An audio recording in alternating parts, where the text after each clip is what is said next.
अस्सलाम वालेकुम। आज बहुत ज़बरदस्त इफ़्तार ड्रिंक बनाने जा रही हूँ, समर रिफ़्रेशिंग ड्रिंक, जो आप एक दफ़ा अगर इफ़्तार में बनाएंगे तो आप इसे रोज़ बनाएंगे, क्योंकि ये तबीयत को इतना फ़्रेश कर देता है कि मज़ा आ जाता है। लेकिन अगर उससे पहले आप पहली दफ़ा मेरे चैनल पर आए हैं तो मेरे चैनल को सब्सक्राइब कर दीजिएगा। सबसे पहले मैंने लिया है चंद पत्ते पुदीने के लिए हैं, उसमें 2 टेबलस्पून मैं लेमन जूस ऐड करूँगी।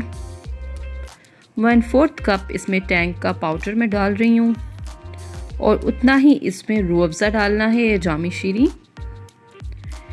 थोड़ा सा बिल्कुल नमक, 1 छोटी चम्मच चीनी, अगर आप ज़्यादा पसंद करते हैं तो और डाल लें, 1 बड़ा गिलास पानी का और थोड़ी सी बर्फ़, और इसे करेंगे अच्छे से ब्लेंड। और ये देखिए ज़बरदस्त सा चंद ही मिनट में आपका मज़ेदार ज़बरदस्त सा जो ड्रिंक है वो तैयार हो चुका है।